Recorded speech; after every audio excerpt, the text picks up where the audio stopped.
4.11.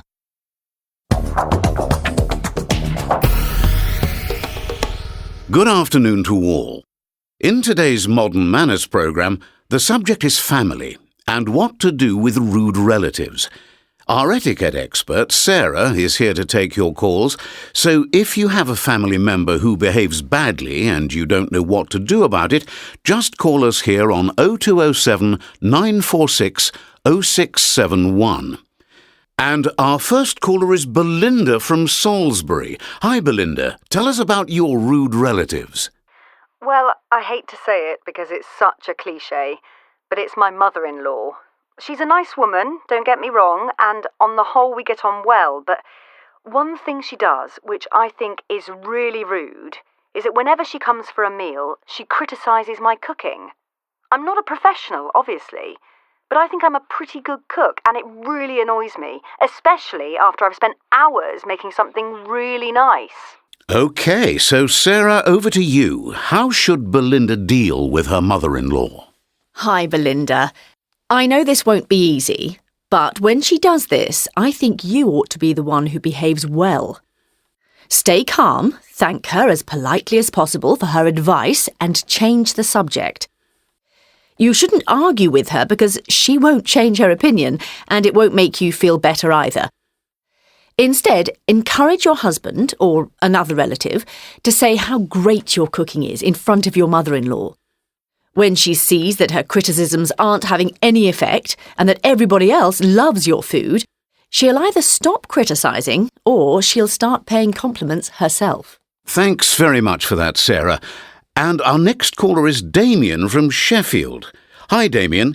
I think you're going to tell us about a problem with your brother, is that right? Yes, that's right. So, what's the issue?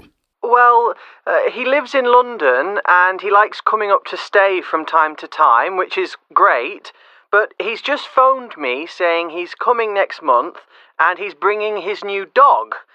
I know he's just got this dog and he's very keen on it and doesn't like leaving it alone, but it's still a puppy, and my girlfriend and I aren't very into dogs.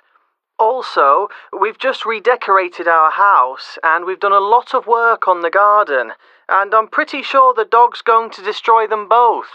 Sarah, what do you think that Damien should do with his brother and his dog? Do you think it's rude to arrive at someone's house with a dog? Yes, I have to say I do. It's bad manners for a guest to bring an uninvited pet, even to a relative's home. This is true even if you have one of your own and your house is already animal-friendly. I think you should politely but directly say how you feel. You can add a reason like, as you say, you've just redecorated, but to be honest, you don't really have to give a reason. Well, that's very clear advice. Thanks, Sarah. And finally, Miranda from Stirling. Hi, Miranda. Tell us about your problem. Hi there. My problem's with my nephew, my sister's son. He's 8 years old and his parents don't give him any rules. So he's really wild. And whenever they come to our house, he just shouts all the time, jumps on the furniture, makes a mess in the kitchen. He even writes on the walls. It's really exhausting, but my sister's very sensitive about me criticising her son, so generally I don't say anything.